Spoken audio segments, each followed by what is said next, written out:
Welcome in to episode 1 of All In with Adam. I have had to re-record this episode. I didn't think I was going to have to do that. I already recorded this episode, and I decided to delete it and record it again. And it's probably not the wisest thing for me to tell you that, but there's a reason that I did that.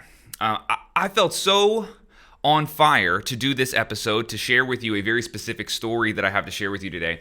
I felt so motivated to do that I think I rushed. I rushed a lot. But it felt good to lean into a new project so heavily. But the thing is, I want to get to know you guys in an organic way. And the first time I recorded this episode, this story is so powerful, and I was so excited to share it that it felt overwhelming in a way.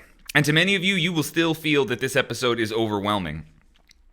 But just how if you have a new friendship and you're getting to know somebody, you would want to sort of have somewhat of a measured, strategic approach, I suppose, in allowing someone to get to know you.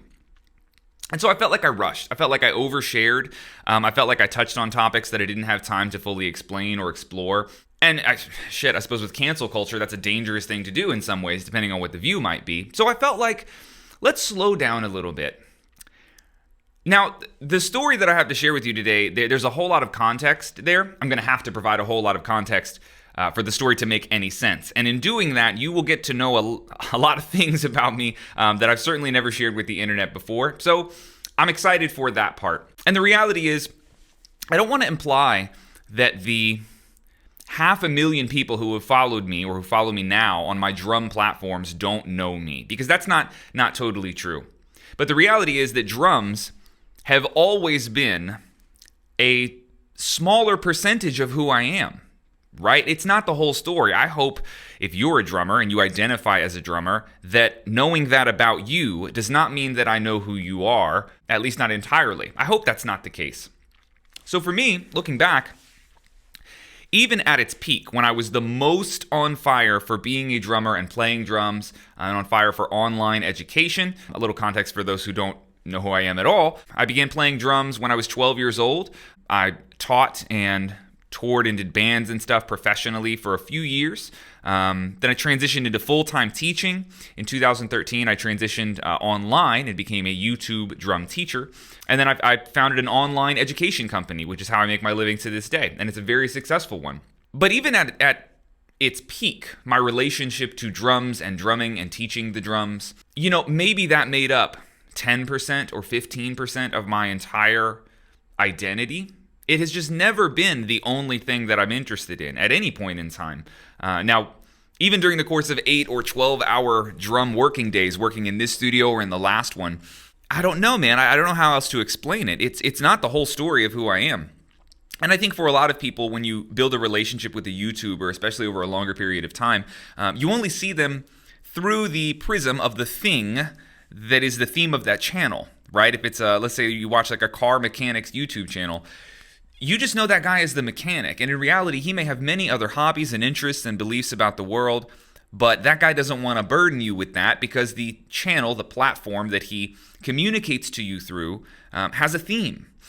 And this is something that has made me feel more and more, I guess trapped is the right word, especially as an educator who's passionate about younger generations, young men specifically, in that age range of high school and college.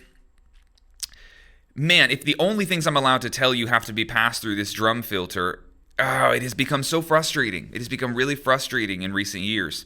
And especially over this year, as we've had these different topics and heavier things come up, I want to get introspective with you. I want to share with you a lot of things that I think could be helpful, or just expand my thoughts, right? And I can only take that so far on these drum platforms that I've created. So in many ways, these are the motivating factors that have led me to do this podcast. I just have other things to say. And I don't ever want to imply when I say things like my drum fans over the last 10 years, or followers, subscribers, whatever we want to title that group, I don't want to imply that you don't know me at all, because I have never been inauthentic on my drum platforms. I have never lied. I've never said things that were not a representation of me and my beliefs. But it's always just a portion, and a pretty small portion at that. So in a lot of ways, I do feel like you guys don't really know me. And I want to get to know you, but we're going to have to take our time here because I think I have a lot of stuff to unpack. So the story that I have to share with you today centers around this concept of ego. And, you know, I've experienced what it's like to be on both sides of having an ego problem, to have self-confidence issues, to not believe that you're good enough, whether it's via imposter syndrome, whether it's lacking in the category of self-love and self-care, or on the other side of that spectrum, you know, hating yourself, not wanting to wake up and do anything, because what's the point? Not seeing value in yourself and your life. I've been on both sides of that spectrum before, but I can tell you that something does happen when you have hundreds of thousands of people who support what you do. You know, the ego begins to build up, and not always in the best way. Anybody who has a large following that tells you that it has not impacted their ego in a positive way, that it has built the ego up, is lying. That is what happens when you have tens of thousands and then hundreds of thousands, and I imagine, you know, millions of people who just, in a weird way, like blindly support what you do. So I've had to work on that more in recent years, the overconfidence that comes with having access to this crazy amount of people who give you constant approval for almost everything that you do, as long as you're not doing something fucking crazy. So there was a situation recently that came up that threatened my ego in a way that I really, really disliked.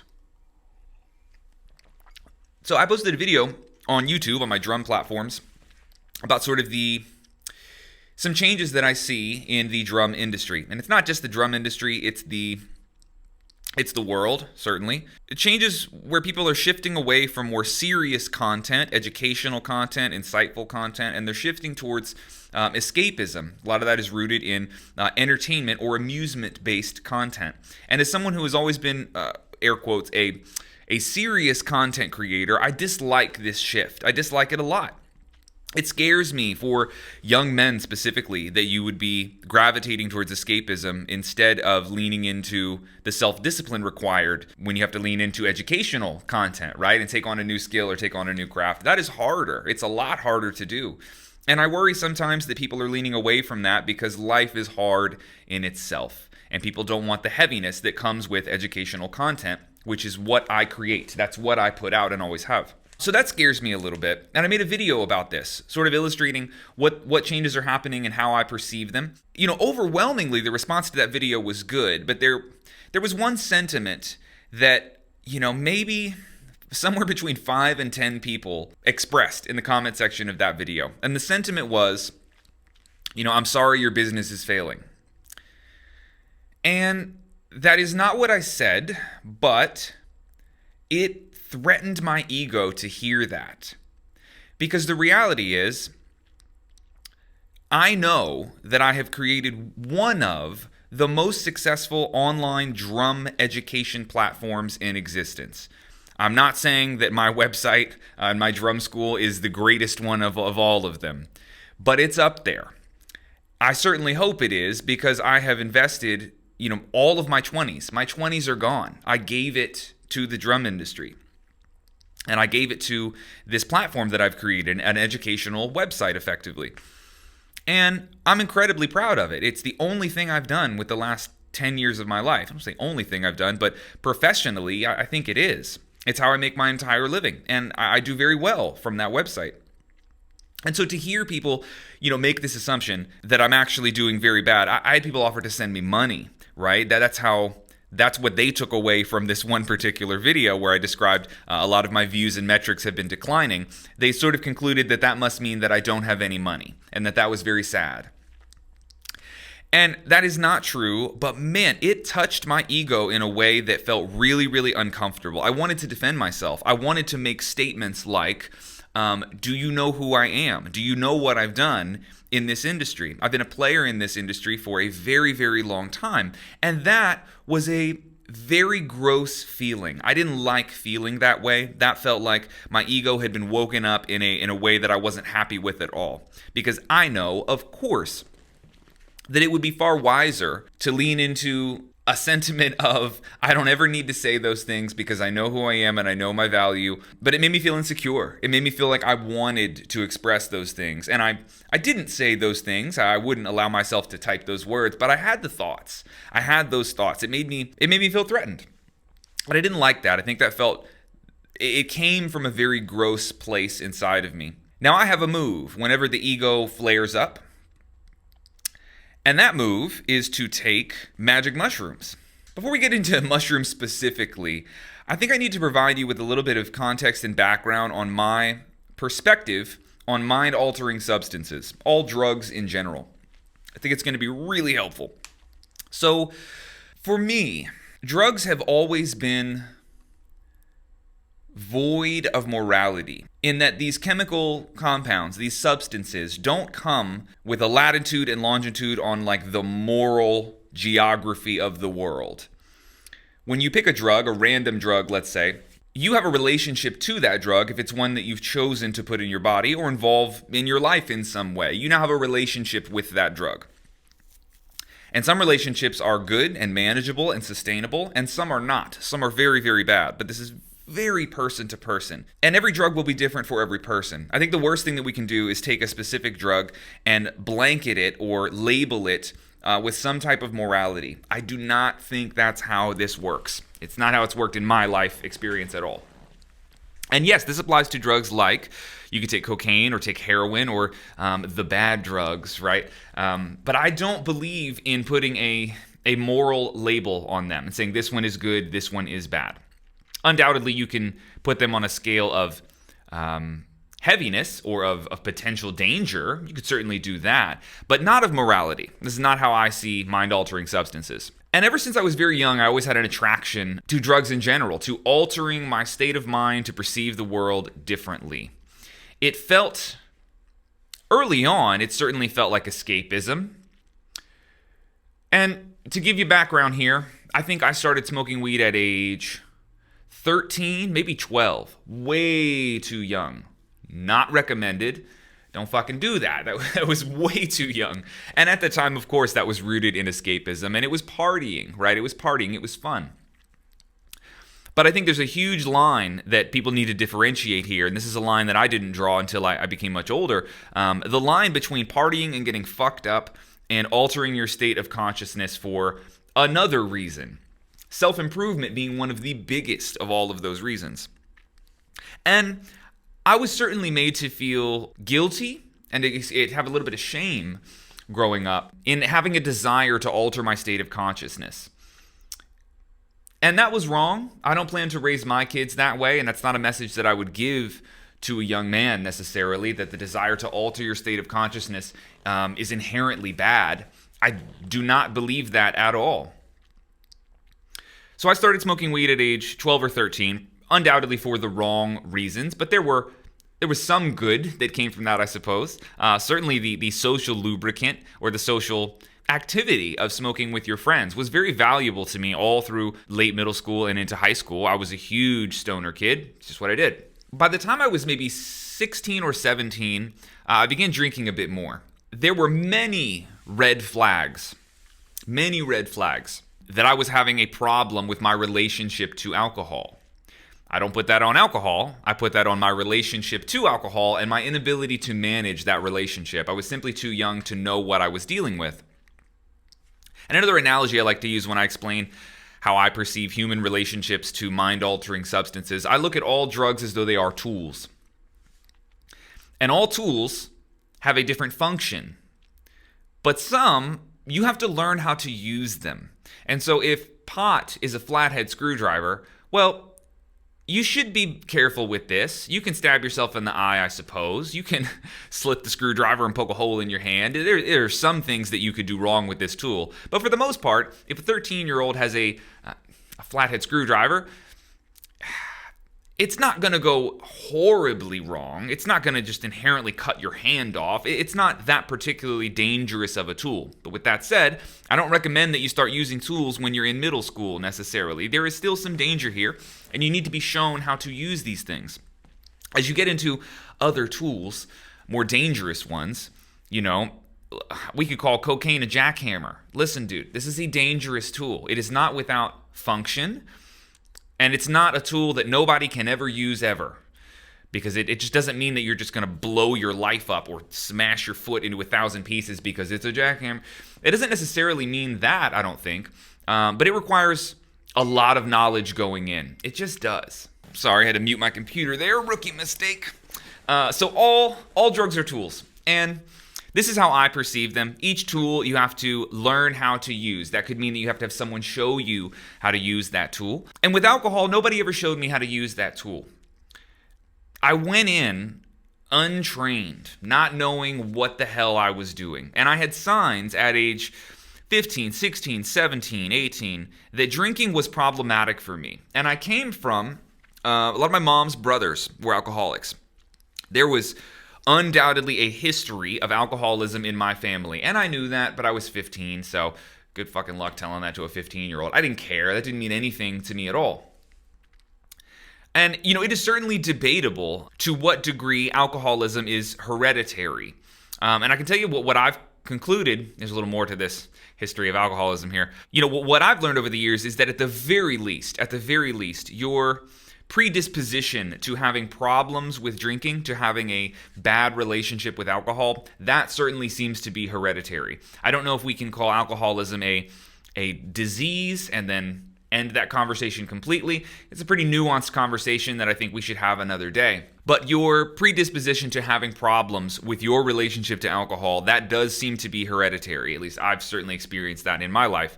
Because my relationship to alcohol was just bad from the beginning. It was never good. It was never measured. It was never healthy. It was never balanced. It was always bad. It just started off on the wrong foot and continued that way.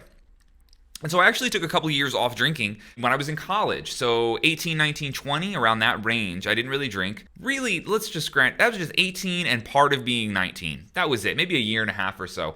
By the time I was 20, I was drinking again heavily. And drinking alone was something I did all the time. I drank alone. And if I ever do drink again, that will undoubtedly be one of the rules that I have to have here is I can't do that. That's just not a healthy thing to do, almost for anybody. It's a shitty way to use that tool. And I didn't know this. So I drank alone a lot. And I toured around in this one particular band I was in. We played tons of shows.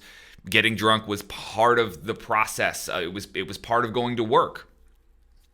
And so I was in this party phase, purely escapism, totally misusing the tool that is alcohol. I wasn't interested in doing anything else. I was just getting fucked up, and that's all I was doing for several years. And before I turned 22, I went to rehab. I went to rehab specifically for alcohol because I was having some seizures. There were many other red flags, like things that had happened that let me know this problem was getting more and more serious. But what scared me the most was how functional of an alcoholic that I was. I was very good at maintaining my work life, whether it was teaching drum lessons or playing shows with this band that I was in. I was really good at maintaining that while also drinking heavily, every single night, oftentimes blacking out. The earlier I could get alcohol in my body, the better. And if I didn't get alcohol in my body before 6 or 7 p.m., I began to feel physical withdrawal symptoms. And that lasted for several months. And this got so scary that eventually I began to entertain this idea that I might need help here. That I think I'm maintaining this in a way where I can just keep doing this. And I think it gets scarier and scarier. It gets worse and worse and worse. And I chose to go to rehab. Now, rehab is a story for another day. But there's some specific things you need to know here.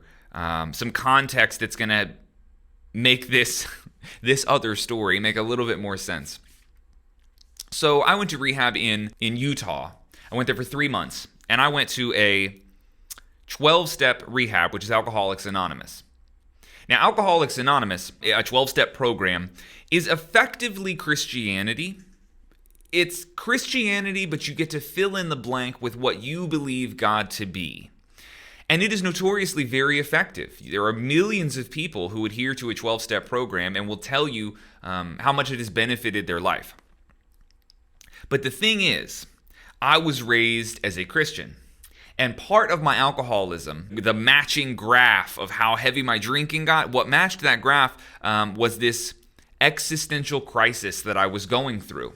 I had gone through a really bad breakup in my early 20s. Man, I was so desperate for help in that my life felt like it wasn't going very well that I began to pray. I prayed more than I ever had before. And I had grown up a Christian, but I really leaned into my Christianity and my faith at that time in my life because I had had this breakup. Drinking was becoming very problematic for me. And I was the kind of person for quite a while, I would get fucked up on Saturday and be in church on Sunday, trying to seek some sort of redemption for the things I had done that weekend.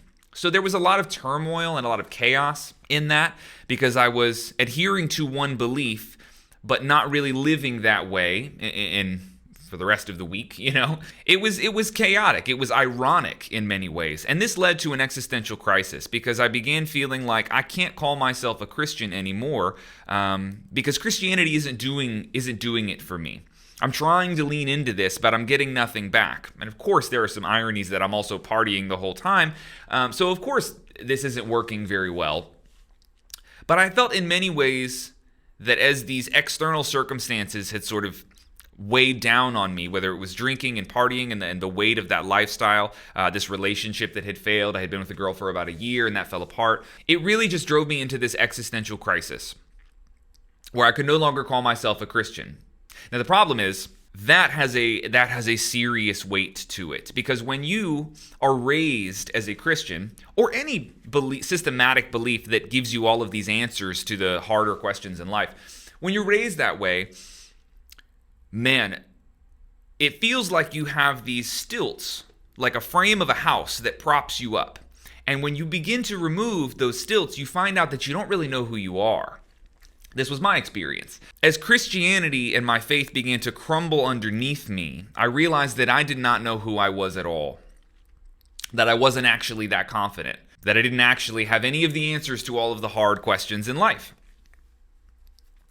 And this led me to an existential crisis where I didn't have, I didn't have a will to live, didn't have a relationship with God that I thought I had had for many years. That crumbled. That became my imaginary friend. And I felt alone. I felt incredibly vulnerable. And I almost drank myself to death in attempting to medicate this condition that I was in. That's how bad I felt. And I abused myself to deal with it. And it got so bad, I entered rehab. And then I was confronted with Alcoholics Anonymous, or a 12-step program. And it required, anybody who's done AA knows this, it required faith in a higher power. But goddamn, was I not ready for that. I wasn't ready for that at all. It didn't work. Alcoholics Anonymous did not work for me for one reason or another. I just rejected this whole premise that I wasn't in control. I went hardcore atheist to where there is no spirituality. None of this is real. I've been lied to about all of it, and so you don't get to tell me that there's some higher power that's going to help me do this. Fuck that, there's a higher power. It's all on me. That's why I'm here. It's why I drank in the first place, because I had realized that it was all on me and rejected this belief system that told me something else was in control. And then you go to AA and they say, well, you have to surrender and give up control to this other thing. And I said, no, I just did that. And it's why I want to die. It's why I put all this alcohol in my body, because I hate how that feels. We can explore that whole concept another day, but at least at the time, take that for what it is. Alcoholics Anonymous didn't work for me. Just didn't work. So the context that you need to take away from this before I tell you the main story today is that I was raised as a Christian and I fully rejected that at this point in my life, in my early 20s, around age 21. I don't even think I made it to 22. That's how quickly alcoholism sort of engulfed my entire life. But I was raised as a Christian. I had this existential crisis and rejected it entirely. That landed me in rehab, or at least alcoholism landed me in rehab. And then when I exited rehab, I had this bitterness towards Christianity, because the way I perceived it was I had been lied to. I had been given a systematic belief that I completely rejected and believed to be false. That was the reason that I had this drinking problem. Had I have not been given a false belief system, I don't think I would have ended up there. That was what I believed and what I told myself. And so as I sort of found some stability out of rehab once I had gotten out, I went for 3 months, and I got out before I was even 22, but I began to find some stability in what I believed, but it was very hardened. I went hardcore atheist is where I went. There is no spirituality, there is no higher power, I'm in full control of my life, we are animals. That is everything you need to know about the world, and everyone who believes something different is simply behind me in that I figured this out and they just haven't figured it out yet. Now, that is a very hardened belief, one that I have softened in recent years for sure. As I've gotten older, I've leaned a little bit more into agnosticism in that I don't know. I don't have the answers. Saying that, for example, there is no God, a theist, you believe there is no God whatsoever, that began to feel a little bit like the same level of confidence that Christians have. Oh, you just know then, huh? You just know that you know that you know. That felt foolish in the same way that being a Christian felt foolish. So I leaned a little bit more towards the agnostic side, where I don't know and I don't think you know either. And in many ways, I think that is still a much healthier way to approach whatever belief system that you want to take on. To sort of reject the concept of absolute truth and get a little bit more comfort in the unknown, what you don't know. Maybe you could learn something one day. Anyway, we're not going down that philosophical wormhole today, but these are things that you need to know before I get you into this mushroom story. So let's make a hard pivot to the mushroom story. So psychedelics to me, in this tool analogy, they've always been one of the most useful tools, not even close really, because yes, you could find a function for alcohol, a use for it, like a tool. You could do that to cocaine, you could do that to meth, you could do that to ecstasy. You could find functions of all of these drugs where there's some reason or a tangible benefit that you might get from putting this substance in your body if you're actually trying to do something, if it's not rooted in pure escapism and partying. With psychedelics, I am not a fan of using them recreationally in that you're putting that substance in your body to have fun. And this applies to psilocybin, which is magic mushrooms, lysergic acid, which is LSD, mescaline, peyote, any of the true psychedelics. They have a seriousness to them. At least this is my relationship to these drugs. They're very serious. And they're drugs that require a lot of respect, a whole lot of respect. Again, not a fan of taking those things recreationally at all. It's not a party drug. It is to some people, but that's not what my relationship to those drugs is. Not that. It is not rooted in escapism and partying and getting fucked up and seeing cool stuff, man. None of that. I perceive them to be incredibly helpful tools when it comes to being introspective and to assessing your own life by tapping in or interfacing with this external consciousness. I don't claim to know what that external consciousness is, the thing that you interface with when you take magic mushrooms or LSD or any other psychedelic, DMT. I don't claim to know what that thing is. Many people do. There are many ideas, fascinating ideas about what this external consciousness is that you interface with when you take those drugs.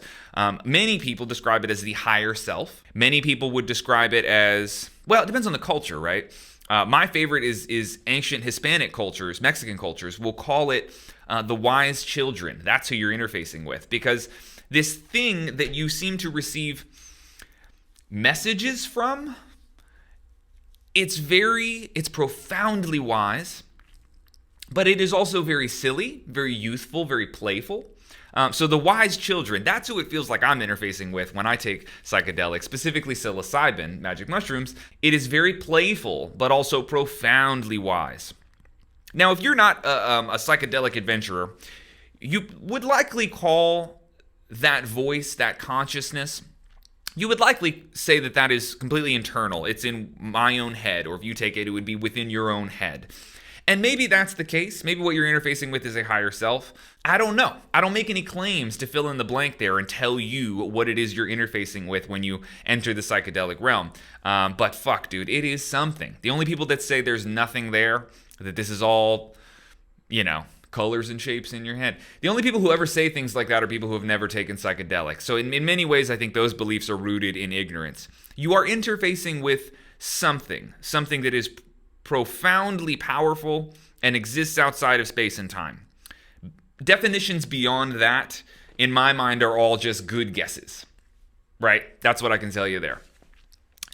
But there is some sort of, people describe it as a plant intelligence, right? You get a profound wisdom when you seek to be introspective and to learn from a psychedelic experience. And so, back to this ego concept, my ego felt like it had flared up in a way that I did not like, in that I felt threatened and I had to defend myself to these people who left comments that made the assumption that my business was failing, which it was not. So I decided to take mushrooms about it. And I'm a huge believer in setting an intention when you take mushrooms, or any psychedelic really. If the intention is to party, I'm not a fan. It feels disrespectful. But my intention was to assess my ego and to get some sort of insight as to why my ego had flared up here. Why do I feel the need to defend myself? Where does that come from, and what can I do to improve myself in that category? Let me paint the picture for you. This was a Tuesday at 11 a.m., and I had mushroom tea. Now, there's a couple things I gotta set up before I tell you exactly what happened in this experience. First of all, tea is known to hit a bit faster because you're not breaking down the fibers of actual mushrooms. The psilocybin, or the active compound inside of the magic mushrooms, has been extracted and put into a liquid form, which your body can process and metabolize much faster. So that's one thing you need to know. The other thing you need to know is that for almost the last year, 9 or 10 months, I've been on the carnivore diet, which is exclusively animal products. That is a conversation and a whole podcast for another day. We'll get into that one down the road. That's another piece that you need to know, that I was on the carnivore diet. And one thing people experience very commonly on this diet is that the way your body metabolizes external substances is dramatically impacted. It's really common that people will report they'll be on the carnivore diet for a month or for 6 weeks, and then they go and they have a glass of wine with dinner, and they completely black out, and they wake up the next day and don't know what happened. Your sensitivity to external substances that get processed and metabolized through your stomach and through your liver, it seems to just go through the roof, right? So that's another element you need to know. Took tea, and I'm on a diet that is notorious for increasing your metabolic sensitivity to things that you consume orally that pass through your stomach and into your bloodstream that way. And of course, the third element here is that I was fasting. I chose to not eat anything on this particular Tuesday. I didn't eat anything before I took this tea. So those three pieces are very important to understanding what happened here.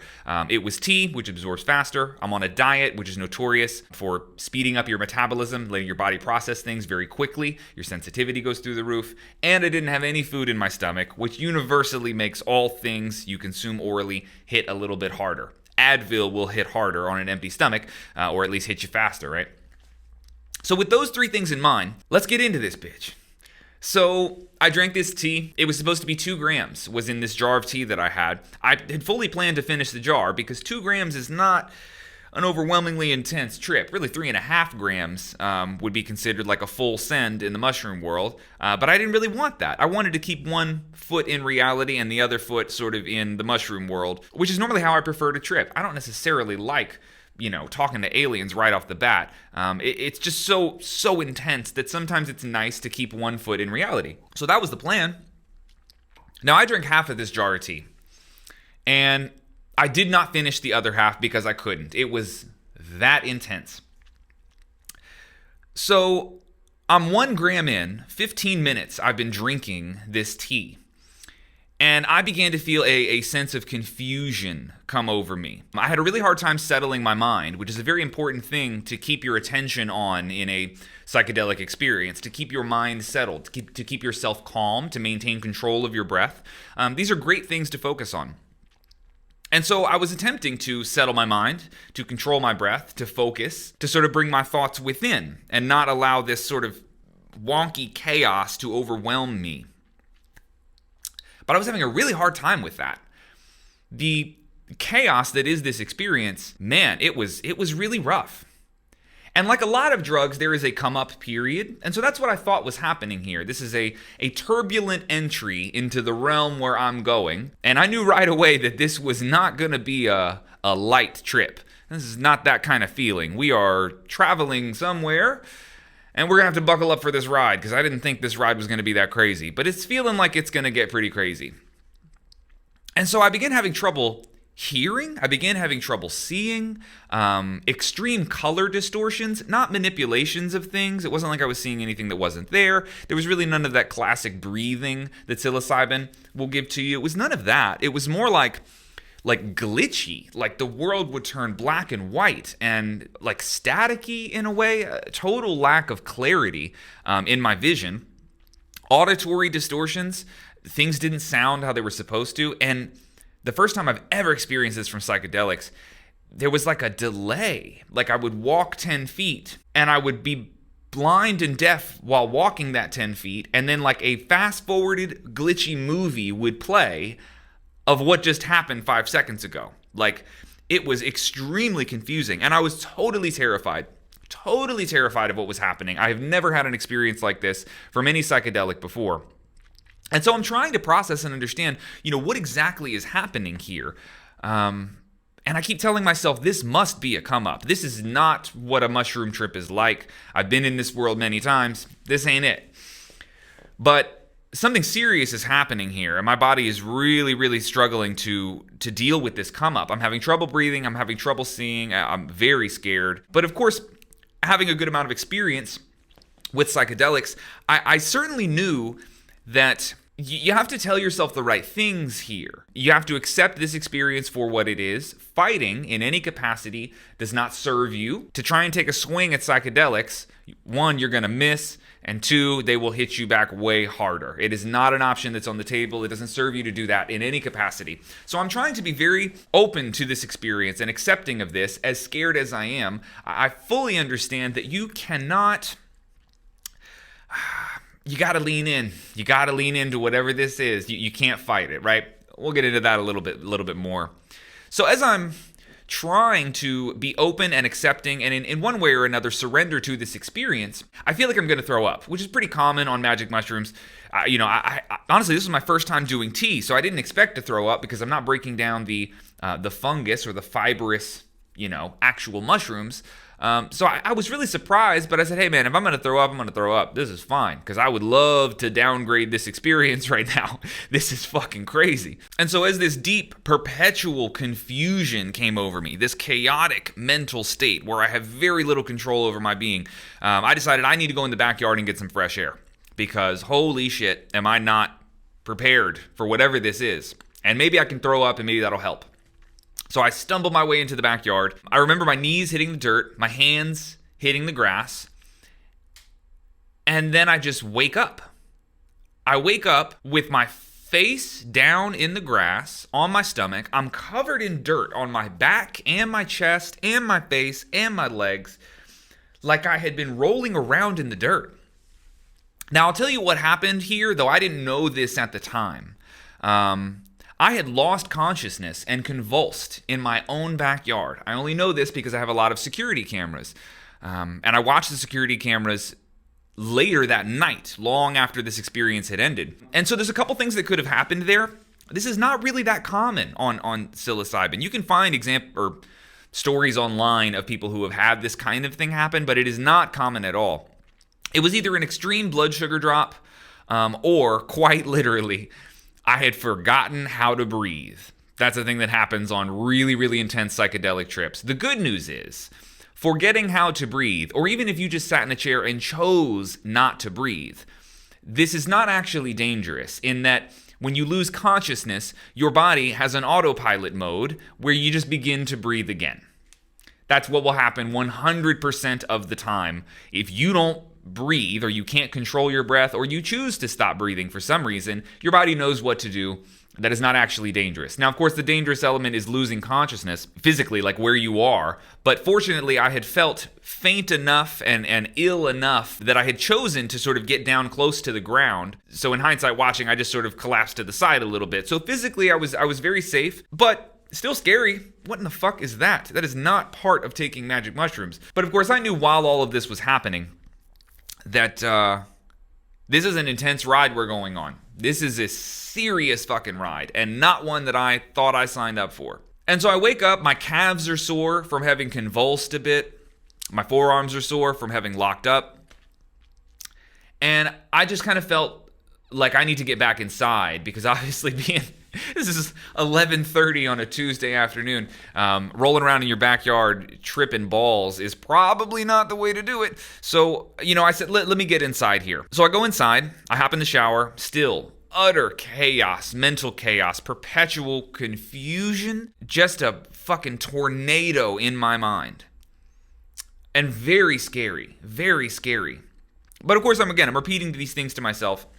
Surrender to this experience. This is okay. There's no fight coming from me. I am okay with what this is. And if there's a message here, if there's something I'm going to learn about the ego, maybe I don't get to fucking know what that is right now. I don't think I get to decode what this experience is at the moment. I think that's going to happen later. But for now, I need to metaphorically survive whatever the hell is going on here. So that was my goal. Just survive this thing. Not physically, I wasn't scared for my life, but survive as in try to find a sense of stability, try and find a sense of peace so I can try to not get fucking traumatized, right? So I get in the shower. It does not help. Cold water. I wash off all this dirt that was all over me from rolling around in the dirt while I was unconscious. And then I just sort of decide, I need to lock myself in a bedroom. No phone, nothing. I just need to be in a bed in a safe place and allow this to be whatever it is. And so I do that. I go into the room, shut the door, no phone, and I just buckle up. I'm going on a ride that I don't want to be on. This isn't the ride I signed up for. But there were so many phrases that I told myself, and I'm really grateful for all of my psychedelic experience in that I know sort of what to do in a situation like this. I was telling myself things like, you don't get the trip you want, but you get the trip that you need. This is not the trip that I wanted, but perhaps it is the trip that I need. I know that sounds crazy to people who aren't familiar with psychedelics, but trust me, that sentiment serves you better than fighting. Fighting doesn't serve you in a scenario like this. A trip gone wrong, something that is overwhelming, something that is scary, very frightening to you. Leaning into that experience and being open to feeling those feelings instead of trying to fight them or escape them. Oh, goddamn, you will lose. You will lose every time if you try and fight that battle. You cannot win. No one has ever won. You just get the shit beaten out of you. So I leaned in to this psychological beating, which lasted for the next 2 hours. And I wish I had any sense of clarity to really describe to you exactly what those 2 hours were like. But if I were to tell you stories right now, or let's say show you pictures of disgusting, horrible things, imagery, like child rape, or the murder of your parents, or you name the disgusting, horrible, evil thing that you could envision, I did not see those things. There was no imagery, there was no hallucinations, there was no movie in my mind, as there oftentimes is with psilocybin. That is not what happened. It was more so these sentiments, the feelings that would come up from seeing or thinking about those types of imagery. That is what I felt. I felt ugliness. I felt disgust. I felt darkness. But I couldn't tie it to an event or an image or a specific thought or a context. It was just those feelings. That was it. Really vague and hard to describe and very confusing, deeply confusing. And I had to sit with that for 2 hours. A psychological beating. Intensely trying to catch my breath. Very short of breath. Very scary. The thought of settling my mind was so impossibly distant. I just couldn't settle my mind at all. Just chaos. And again, I'm just doing my best to not condemn the experience, knowing full well that that will only make this worse. So I'm trying to lean into this ass whooping. And it is hard, man. It is really, really hard. I would have cried if I could conceptualize what crying even was. It was more just, that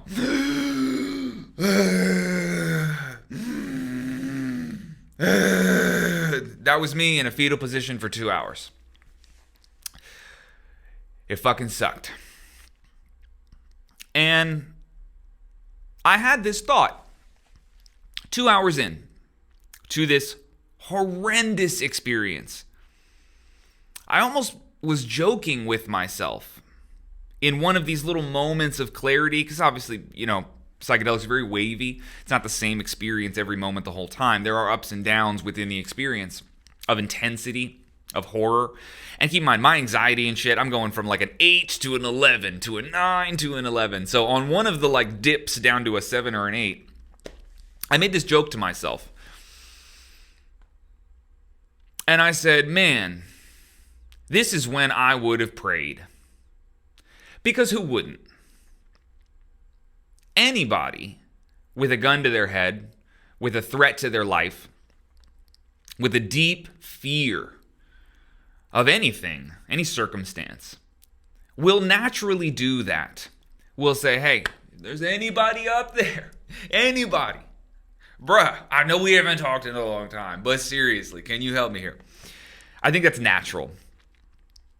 And I kind of had this joke in my head because, I trained myself out of the habit of prayer, the idea of seeking a message or help or starting a dialogue with a higher power. I had trained that out of myself completely. But when I think back about my relationship with God from age 5 or 6 years old, when I would have told you that I became a Christian, until 18, 19, 20, when those beliefs sort of disintegrated for me, that's 15 years or so of a conscious relationship with God as I understood him. And when I went to rehab and had this existential crisis, I had very much mourned the death of God. Because I had come to the conclusion that this relationship was not real, that this person was merely an imaginary friend. And every conversation that I had had with God, every prayer that ever came from me, was to no one. No one was ever listening. And so 2 hours into this horrible experience, I have this thought to myself, and I kind of say, man, this is when I would have prayed. And immediately, this external consciousness that I had not interfaced with or interacted with at all during these last 2 hours made itself known. And it said, you can, right? And I immediately had all of these truths slam into my being. Now, because we are in a linear time realm here, I got to tell you these things one at a time, but many of these things became true instantly. And so I entered into this dialogue with this mushroom consciousness, one that I've been familiar with before and talked with before, but this thing said to me that the same God that I had prayed to from age 5 or 6 until my early teens, that was the same thing that I'm attempting to interface with now. And what I had done was I had condemned this concept of a higher power, this concept of a greater consciousness.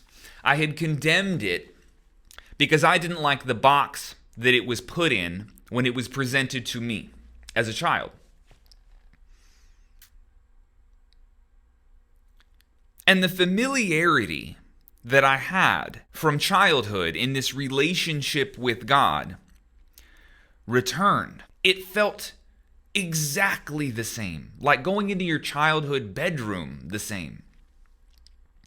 And this consciousness that I'm in a dialogue with immediately removed all of the chaos and that storm that I had been in for 2 hours just fucking went away. And this presence wrapped me up. And it immediately brought my attention to my mother, who's a wonderful woman, a wonderful mother.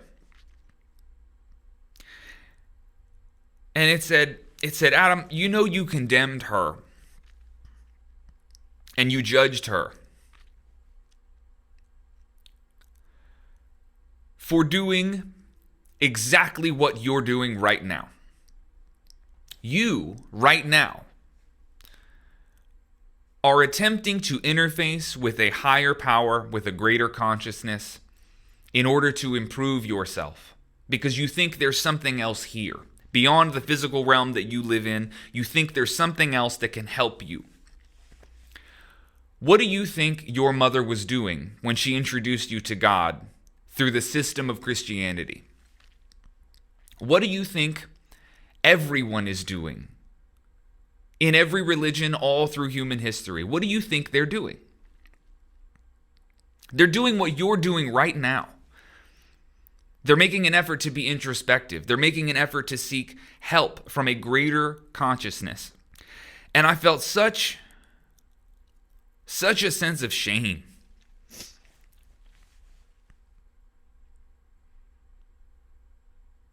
And that I had faulted my own mother, my Christian friends, family members.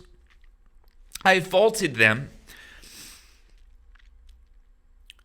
for the box that they had put God within. I didn't like that box. I found flaws within that box, and I still do find flaws within that belief system. Undoubtedly, there are flaws there, but I had held that against them, and I had believed in a very egotistical way that I knew better, that I had figured out something that they hadn't, and that they were behind me in some way.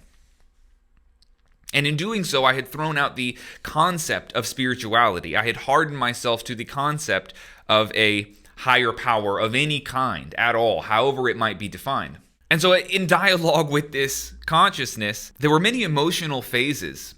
One of them was a guilt from this idea that I had disowned a parent, not my actual mother, who I've always had a great relationship with, that I had disowned whatever this higher consciousness was. And I remember screaming, I said, I mourned your death. I thought you were dead.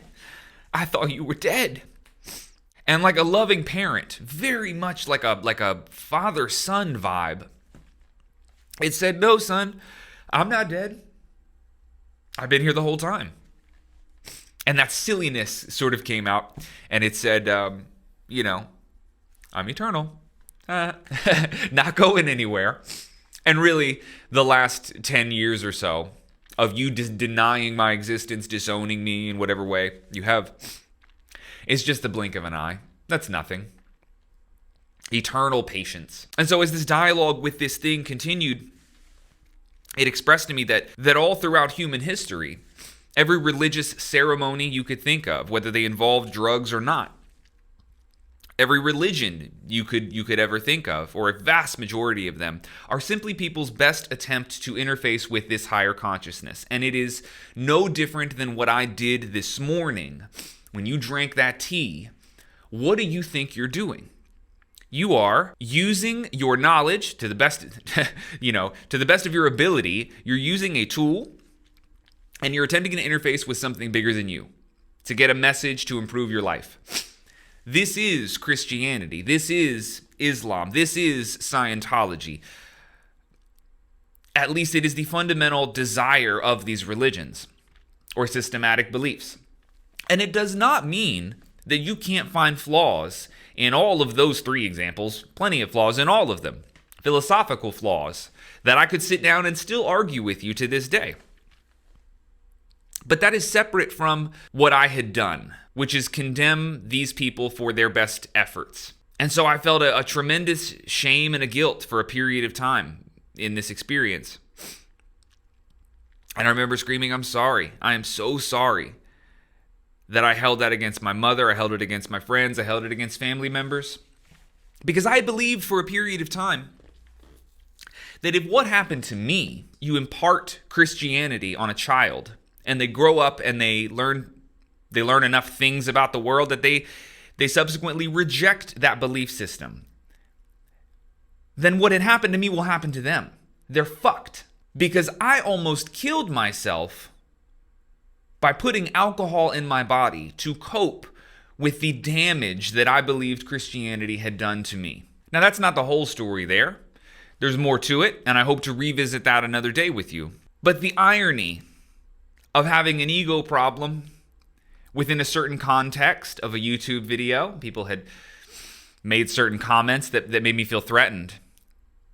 And then turning to this consciousness through the use of psychedelics and saying, I have an ego problem and I'd like help with that. I'd like to get some perspective on that. And how fucking classic of a psychedelic move that it would say, well, you do have an ego problem. You're right there, but it's not the one you thought you had. So it's like you look in the mirror and it's like, well, hold on a second. You're looking at it from the wrong angle. We're going to twist that mirror fucking over here. And then it hits you. So in attempting to solve an ego problem, I had an ego problem that I did not know existed. One where I was still harboring some belief that I had figured out things that other people hadn't. And the irony that I am willing to seek this higher power through psychedelics, but not lending credit to my mother for praying, for teaching me how to pray.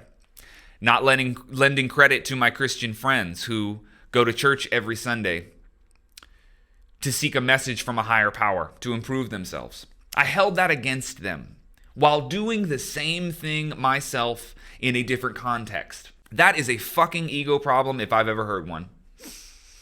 And so this dialogue with this consciousness lasted for about an hour and a half as these things were being explained to me. And then it just let me go. It let me go. And it was like as soon as all of this had began, it was over. Whole experience was a little under 4 hours. And I weirdly felt not traumatized. Towards the end of that dialogue, I had gotten a little bit of clarity on what happened. And I asked this consciousness, I said, well, what the fuck was the last 2 hours, the first 2 hours of this experience? What the fuck was that? Why would you hold me down and just fucking beat me aimlessly? What was that? What did that have to do with this message here? And it said, that was all the shit you put between me and you. And like a puppy, I had to drag you by the back of the neck and show you what you had done. It also told me that as ugly as that all was, it was precisely what you were able to handle. No more, no less. And I had felt that during this experience, that this is right at my threshold of psychological tolerance. If this gets any harder, I really don't know what to do if it gets harder than this. And this consciousness made that clear. This is exactly what you were able to handle. No more, no less. It's right in this range where you got it. You got this. And I felt that reassurance, like a parent reassurance, saying, I know you, what you can handle and what you can't. And this is very hard. I know it's hard, but you got it. And I did. Just fucking barely. And another thing I asked this consciousness in this latter dialogue of the trip, I said, what do I call you? Because I called you G-O-D, God. I thought your son was named Jesus, and I thought he was sent, through the Virgin Mary to die on the cross, to shed his blood, to pay for the sins of humanity. I had the whole story. But man, that certainly doesn't seem to be the whole story. What do I call you? And he said, many people call me different things. I am something different to everyone. But you, son, get to call me the great teacher. To you, I am the great teacher. That is how this consciousness identified itself. And towards the very end of this thing, this experience, it gave me a sense of peace. That this was all okay. That its feelings were not hurt. That despite my abandonment of this relationship with this external consciousness, that it wasn't offended. That it welcomed me back. That it loved me. And that everything was going to be just fine. And I exited this experience with no trauma, despite the fucking car accident that I had been in mentally. I didn't feel damaged at all, which was surprising. I thought I was going to have a rough time coming back from this one. And I didn't. It was that smooth. And so I guess the question now, after hearing about this experience and the deep meaning that came with it as I perceived that meaning, you can take something different from it if you want. Where does this leave me now? Because part of a psychedelic experience is not just the story of the psychedelic experience. It is also in you processing that experience over the following weeks. It is very, very common that you would have to spend some time sitting with your thoughts and really interpreting what you think happened here and what conclusions do you want to come to from having gone through this experience. And I do have a few things that I have figured out from this. Number one is a massive infusion of empathy. I do look at Christians specifically differently after this experience. And while I may have philosophical gripes with the absolute truth, the nature of absolute truth that comes with Christianity, I don't fault them for their attempt.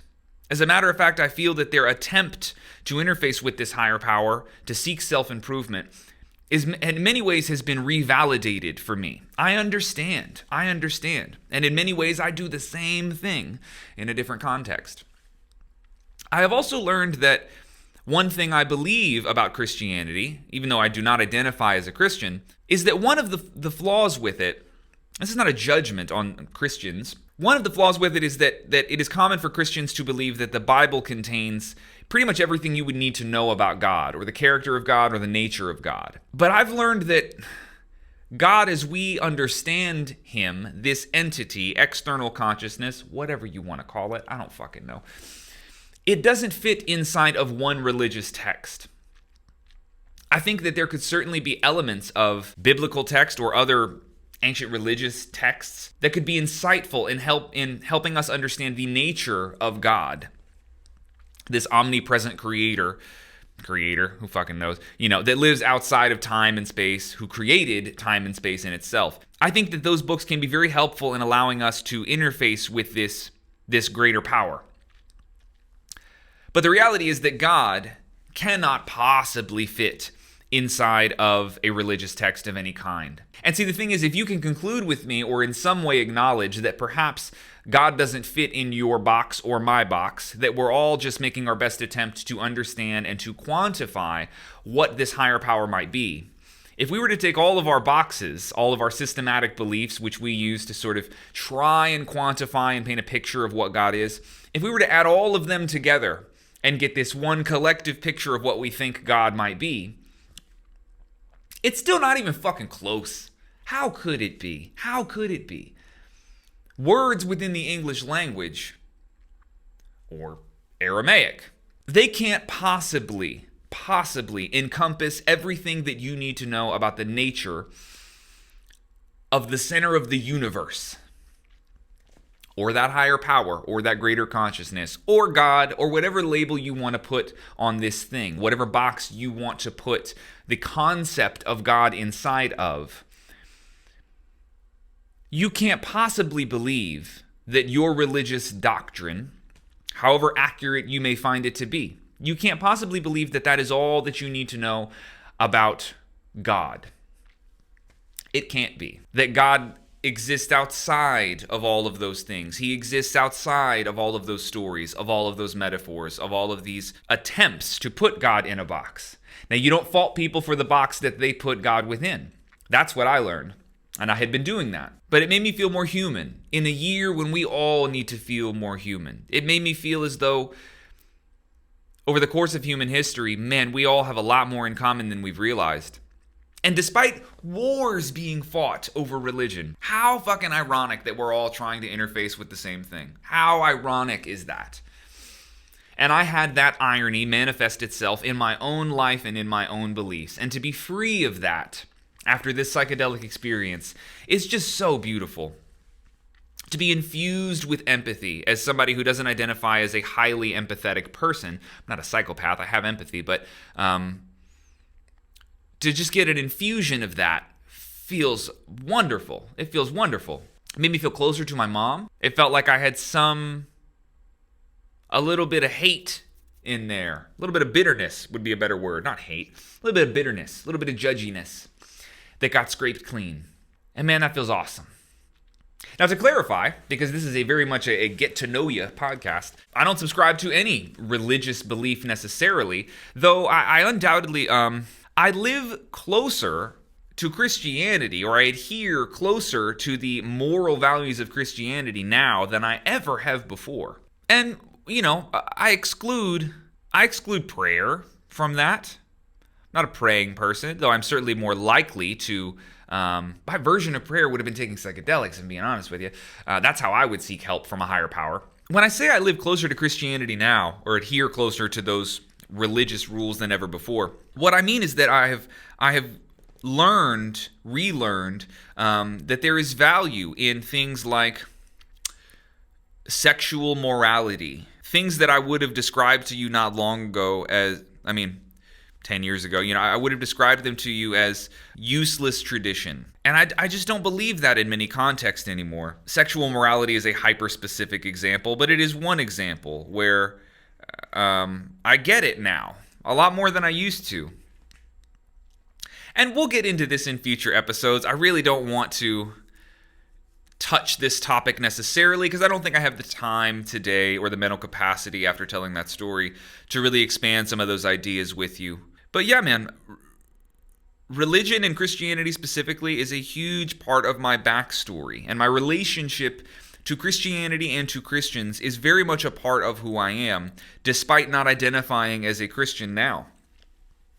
But as my values have adjusted and shifted over time, over the last decade especially, my views on Christianity have undoubtedly shifted. My views on Christians have undoubtedly shifted in ways that I believe are predominantly positive. And so I know this story is a heavy one.